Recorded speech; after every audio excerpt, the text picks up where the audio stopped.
नमस्कार, मेरा नाम है हर्षवर्धन सिंह। आप देख रहे हैं एमएस टीवी और आज वैसे तो मुझे लगता है कि अब आप लोग इस पूरे ऑफिस से परिचित हो चुके होंगे। वो इसलिए क्योंकि अधिकांश बड़ी-बड़ी हस्तियाँ जब मैं उनका इंटरव्यू करता हूँ तो इसी ऑफिस में होते हैं और बहुत सारी बातचीत होती है और पूरे विश्व में होने वाली बहुत सी ऐसी चीज़ें हैं जो इसी ऑफिस से देखी जाती हैं, हैंडल की जाती हैं, if that will be the right word.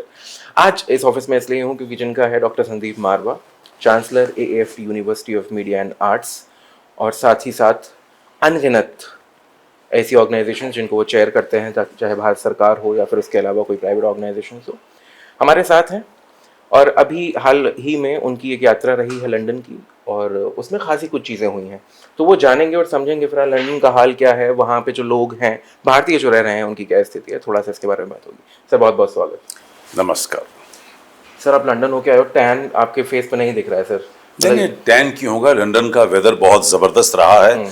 10 degree temperature है शाम का और 20 डिग्री है दिन का। ज़मीन और आसमान का फ़र्क है कम से कम दिल्ली और लंदन के टेम्परेचर में। और यही मज़ा एक है लंदन में जाने का, क्योंकि सारा साल उनका वेदर जो है बड़ा खूबसूरत होता है। और माहौल जो है लंदन का वो तां का है। जब किसी भी आप साल के महीने में चले जाइए, आपको वहाँ लाखों की तादाद में टूरिस्ट नज़र आता है और टूरिस्ट पूरी दुनिया से वहाँ पहुँचता है। ये मत भूलिए कि लंदन जो है दुनिया के पहले 5 सबसे बड़े शहरों में आता है। बहुत अच्छा। अरे सर ये तो बात रही थोड़ी सी शुरुआती और टेम्परेचर की। अब थोड़ा सा क्या सरगर्मी रही आपकी विजिट की, उसने कुछ टेम्परेचर बढ़ाया वहाँ पे? देखिए, बहुत ज़रूरी बात था कि इंटरनेशनल चैम्बर ऑफ मीडिया और एंटरटेनमेंट इंडस्ट्री के अंतर्गत हम लोगों ने 2 बड़ी महत्वपूर्ण कमेटियां बना रखी हैं। एक Indo UK film and culture forum और एक इंडो वेल्स क्रिएटिव फोरम। और जब भी कभी मुझे मौका मिलता है यूके जाने का, तो मैं इन दोनों संस्थाओं को, यानी कि चैम्बर के छतरी के नीचे इन दोनों संस्थाओं को साथ लेके चलता हूं और इनसे जुड़े हुए लोगों को पहले से ही इतला करने की कोशिश करता हूं कि मैं आपके शहर में पहुंच रहा हूं और आप भी तैयार हो जाइए। तो उसी जोशो गर्म के साथ वहां पहुंचा जाता है। तो इस बार जाने का सबसे बड़ा तात्पर्य ये था कि अबनाश के बेंस, जो कि इश्कामा ग्लोबल एक्सचेंज की अध्यक्ष हैं, वो हिंदुस्तान आई हुई थी और उन्होंने मुझे खास न्योता दिया कि उनकी इस साल की होने वाली जो अंतर्राष्ट्रीय कॉन्क्लेव है उसका उद्घाटन मैं करूं। मेरे लिए बड़े सौभाग्य की बात थी, क्योंकि ये मुझे मालूम था कि पिछले सालों 10 सालों से ये संस्था एक अंतर्राष्ट्रीय कॉन्क्लेव लंदन में करती है और दुनिया भर के लोग वहाँ पर उस कॉन्क्लेव में पहुँचते हैं और कोई ना कोई एक बड़ा महत्वपूर्ण टॉपिक जो है वो डिस्कस किया जाता है। इस बार का टॉपिक था एमएसएमईज और एनवायरनमेंट। और ये मुझे सौभाग्य प्राप्त हुआ कि 120 लोग तकरीबन 14-15 मुल्कों से इस कॉन्क्लेव में भाग ले रहे थे और जिसका उद्घाटन एक भारतीय को करना था। शायद वो पहली जो सहगर्मी मिली मुझे वो उसी से मिली। और मैंने इस बात को वहाँ जाकर फिर से एक बार नोट किया कि भारतीय होने के नाते मेरा स्वागत, मेरा सत्कार जो है वो शायद पहले से भी ज़्यादा हुआ। भारत एक बहुत अच्छा मकाम हासिल कर चुका है। भारत का नाम पूरी दुनिया में बेहतरीन तरीके से उठ चुका है। लोगों को यकीन है कि भारत देश जो है वो बहुत तेज़ी से आगे बढ़ रहा है और दुनिया में वो 5वीं इकोनॉमी से लेकर 3rd इकोनॉमी की ओर बढ़ रहा है। शायद वो सब चीज़ें कहीं ना कहीं लोगों के दिमाग में रहती होंगी और यही वजह है कि एक भारतीय होने के नाते जब मैं यहाँ से लंदन पहुँचता हूँ और उस कन्वेंशन में मुख्य अतिथि की हैसियत से उस कॉन्क्लेव का उद्घाटन करता हूँ, तो उस पूरे कॉन्क्लेव का जो महत्व है वो पहले से ज़्यादा बढ़ा हुआ नज़र आता है। सर थोड़ा सा एक छोटी अलग मैं चीज़ जानना चाहूँगा, क्योंकि इसी ही प्रांगण में एक इवेंट में हाउस ऑफ लॉर्ड्स और हाउस ऑफ कॉमन्स से आते हैं मेंबर ऑफ पार्लियामेंट आते हैं और आप जब जाते हैं लंदन तो इन्हीं संभ्रांत लोगों से मुलाकात होती है। बट अल्टीमेटली जो काम है, जो हमेशा हमारी बायलाइन रही है, love piece unity through art and culture, तो उसका विस्तार किस तरीके से करते हैं स्पेसिफिकली मैं वो समझना चाहूँगा। देखिए, कन्वेंशन जो मैंने अटेंड की, 3 दिन की ये कन्वेंशन थी। इसके अंदर 4 सेशन थे इनॉर्गल, और 3 दिन अगले। और उसके बाद इन चारों सेशन में मेरी मौजूदगी थी। चारों सेशन में मुझे भाषण देना था। मुझे ये इस बात की खुशी हो रही थी कि मैं करीब 120 लोगों को, जो 14-15 मुल्कों से उस वक्त यहाँ पर मौजूद थे, उन तक अपनी बात कह पा रहा हूँ। चाहे वो एमएसएमई के ज़रिए रही हो, चाहे एनवायरनमेंट के ज़रिए रही हो, लेकिन love, peace and unity through art and culture तो हर बार कही ही जाती है। ये तो मेरा धर्म है। और अच्छा मुझे इस बात का लगा कि उन्हीं लोगों में से बहुत सारे लोग जो हैं वो हमारी, जैसे world peace development and research foundation, या हमारी Indo UK film and culture forum, या इंडो वेल्स क्रिएटिव फोरम के साथ जुड़ गए। तो जिस काम को शायद मुझे करने में और 2-4 साल लग सकते थे, वो काम मैंने 3 दिन के अंदर ख़त्म कर लिया। तो ये चीज़ें जो हैं आपको एक स्टेप आगे ले जाती हैं। और ये सब चीज़ें यहीं ख़त्म नहीं हुई। जिन लोगों के आप नाम ले रहे हैं, जैसे कि रेमी रेंजर साहब हैं, जो कि हाउस ऑफ लॉर्ड में पार्लियामेंटेरियन हैं, लॉर्ड रेमी रेंजर कहना चाहूँगा मैं। और जैसे ही मैं लंदन पहुँचा तो उन्होंने मुझे मिलने के लिए बुलाया।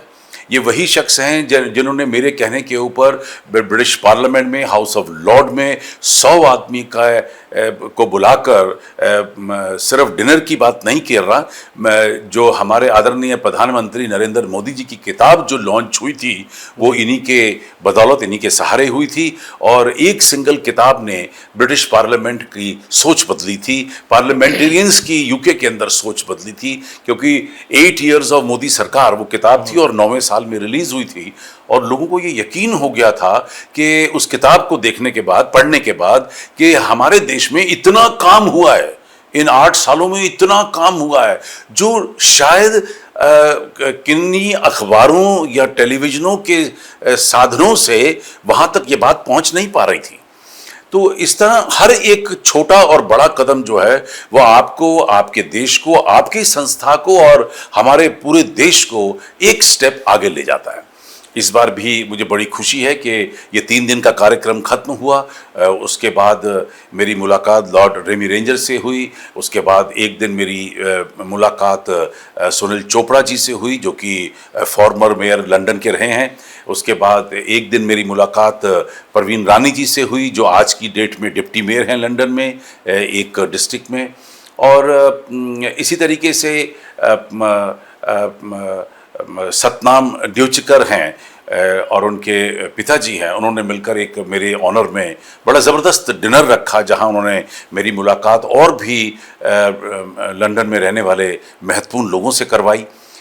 एक दिन मैंने अपने होटल में ही बल्कि एक छोटा सा कार्यक्रम रखा, जहां मुझे सौभाग्य प्राप्त हुआ कि ऑक्सफोर्ड बिजनेस कॉलेज के अध्यक्ष डॉक्टर पद्मेश गुप्ता जी वहाँ पहुँचे, और तेजेंद्र शर्मा जी, जो कि एकमात्र ऐसे राइटर हैं, हिंदी राइटर हैं, जिन्हें प्रिंस चार्ल्स ने सम्मानित किया था। हिंदी में लिखने के लिए, हिंदी को प्रोत्साहन देने के लिए उन्हें वहाँ पर सम्मानित किया गया था। तेजेंद्र शर्मा जी थे, और महेंद्र जडेजा जी थे, जो कि बहुत बड़े सोशलाइट हैं वहाँ के, और कम से कम 50 सोशल वर्कर हैं, 50 संस्थाओं के साथ जुड़े हुए हैं। और फिर खुशी इस बात की भी हुई कि विकास प्रतीक करके एक यंग राइटर से मेरी मुलाकात हुई, और जब उसने मेरे से वार्तालाप किया, चर्चा की, तो मुझे पता चला कि वो अपनी 5 किताबें लिख चुका है, जो उसकी पब्लिश हो चुकी हैं, बढ़ चुकी हैं, और उसके लिए कई बार सम्मानित भी किया जा चुका है। तो उसने भी ये तय किया कि वो मेरे पे किताब लिखेगा।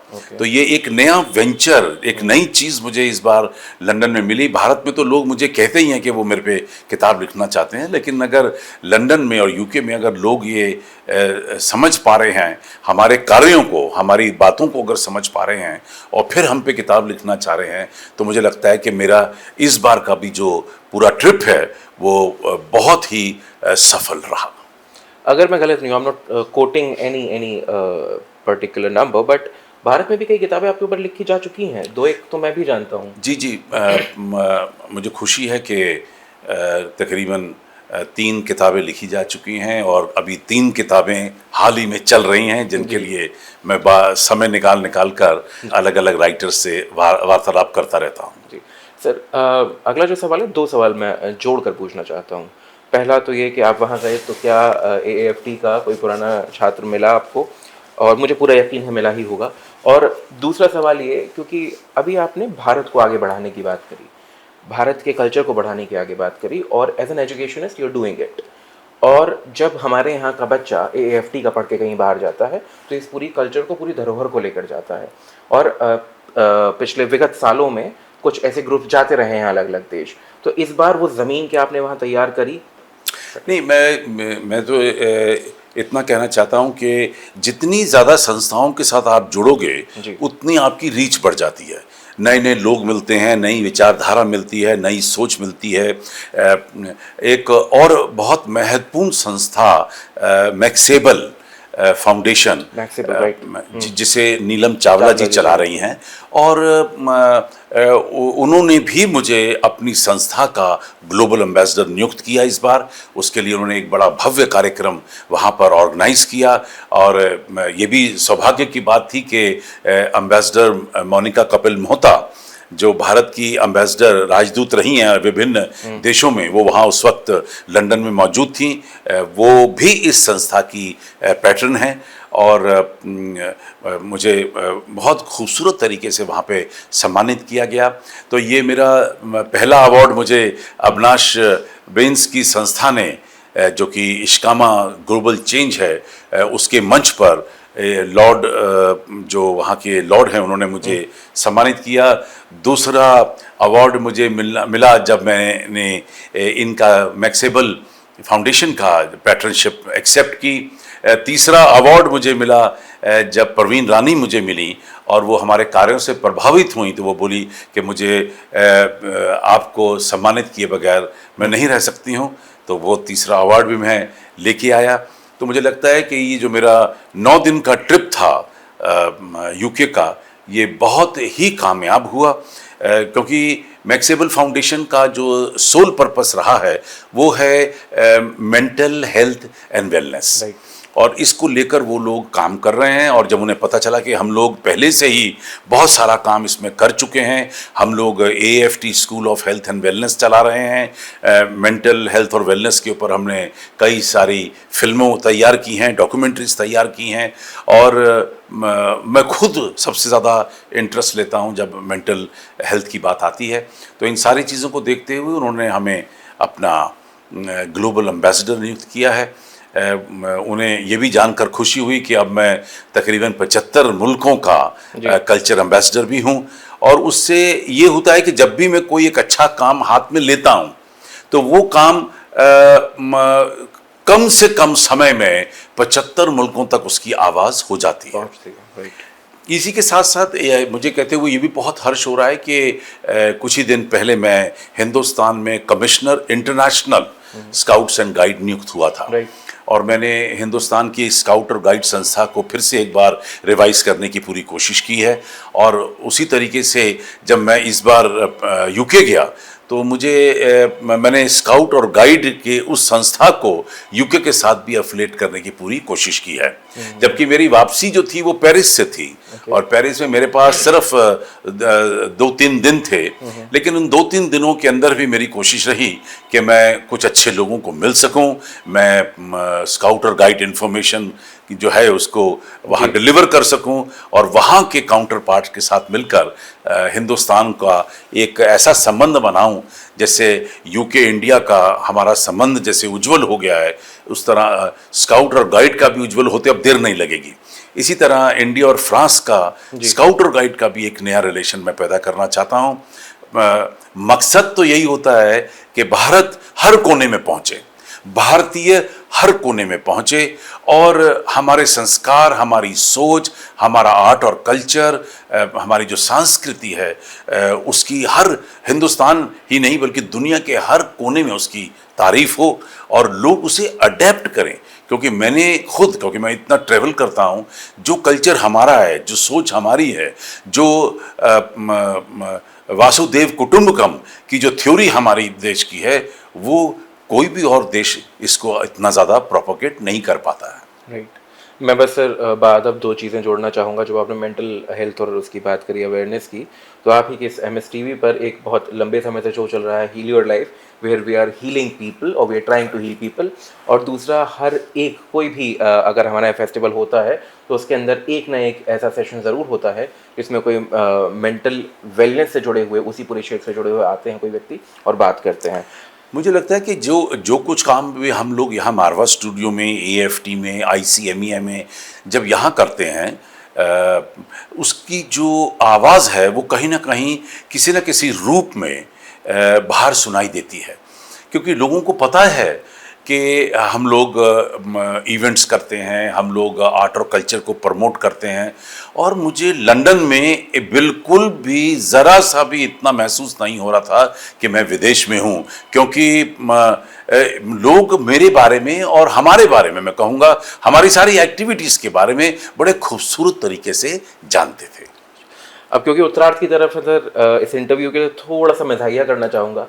आपने कहा इतने सारे आपको वहाँ से अवार्ड्स और सब मिलते हैं, तो आर यू लाइट ट्रैवलर और यू पैक सो हैवीली? क्योंकि वापस आते में जगह कैसे मैनेज होती है? अवार्ड कितनी जगह लेंगे, ये तो सम्मान है। अगर हाथ में कुछ ना दें और सम्मान दें तो सम्मान तो है वो दिलों में लेके वापस आया जाता है। हकीकत तो ये है, उसके लिए किसी बाहर की ज़रूरत नहीं होती। लेकिन वैसे भी मैं लाइट ट्रैवलर हूँ। इतनी जगह मेरे बैगों में होती है कि मैं 2-3 अवार्ड इकट्ठे करके ले आता हूँ। बहुत अच्छा, बहुत बहुत शुक्रिया सर आपका बात करने के लिए, और साथ ही साथ शुभकामनाएं आपको जो आपको अवार्ड्स मिले, और जिस तरह से भारत की वसुधैव कुटुंबकम की जो आपने बात करी, उसका, उस विचार का विस्तार करने के लिए जिस तरह से आप कार्यरत हैं, शुभकामनाएं आपको उसके लिए। Thank you very much. तो आपने सुना डॉक्टर संदीप मारवा जी को कि वो एक लाइट ट्रैवलर हैं, और वो कहते हैं कि उनके जो बस्ते होते हैं, उनके जो बैग होते हैं, उनमें इतनी जगह होती है कि किसी के द्वारा दिया गया कोई पुरस्कार उसमें आ सके। वहीं मेरे ख्याल से ये बात मेरा कह देना ज़रूरी है कि किसी व्यक्ति के जहन में और उसके दिल में इतनी जगह हमेशा होनी चाहिए कि किसी के द्वारा हुआ मिला हुआ सम्मान उसमें रह सके, और कई बार असम्मान भी उसमें रह सके, किसी व्यक्ति के लिए कोई भी कटु भावना बिना रखते हुए। इसी के साथ अब मैं लूँगा आप लोगों से इजाज़त। दोबारा मुलाकात होगी सर के साथ या किसी और शख्सियत के साथ, ये देखना होगा, ये वक्त की गर्त में है। तब तक के लिए अपना रखिए ख्याल और देखते रहिए एमएस टीवी।